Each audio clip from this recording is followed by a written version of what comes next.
কাজ না করে ভয়ানক পরিবর্তন ঘটে। সে আর মানুষ নয়, সে যেন এক ধ্বংসের উৎস। চারদিকে হাহাকার, আতঙ্ক। এবার সিন চেঞ্জ হয়, আমরা দেখতে পারি দলটা যখন একেবারে ছিন্ন ভিন্ন, তখন এলেনা নিজেকে গুছিয়ে নেয়। সবাই যখন দিক হারিয়েছে, সে তখন একা দাঁড়িয়ে যায় নেতৃত্বের জায়গায়।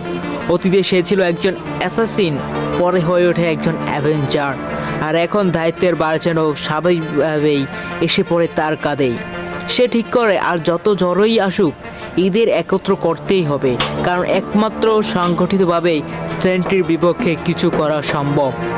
ধীরে ধীরে ঘোস্ট, টাস্কমাস্টার, রেড গার্ডিয়ান আবার ফিরে আসে একসাথে। এক একজনের ভিতরে আছে নিজের ভয়, হতাশা আর সন্দেহ, কিন্তু তবু একটা দিক নির্দেশনা পেয়ে তারা আবার জড়ো হয়। কেউ না বললেও এলেনার নেতৃত্ব মেনে নিতে শুরু করে সবাই। এবার আর সরকার বা ভ্যালেন্টিনার অর্ডার নয়, এবার টিম কাজ করবে নিজেদের সিদ্ধান্তে। গোস্ট ল্যাবের পুরনো একটি ফাইল খুঁজে পায়, যেখানে স্ট্রেনটির ভিতরে থাকা দ্য ভয়েডের শক্তি দমন করতে পারে এমন একটি প্রোটোটাইপ অস্ত্রের তথ্য আছে। সেটা ছিল ভ্যালেন্টিনার গোপন প্রকল্প, যেটা প্রয়োগ করার আগে সে বন্ধ করে দিয়েছিল। অস্ত্রটি তখনও অসম্পূর্ণ, কিন্তু এটি একমাত্র বিকল্প। তাই টিম ঠিক করে ঝুঁকি নিলেই এটি ব্যবহার করতে হবে। সিন চেঞ্জ হয়, আমরা দেখতে পারি দল এগিয়ে যায় শহরের মধ্যভাগ, যেখানে দ্য ভয়েডের আধিপত্যে অন্ধকার ছেয়ে গেছে। সেখানে রেড গার্ডিয়ানের সামনে সারিতে গিয়ে সেন্ট্রিকে মোকাবিলা করে।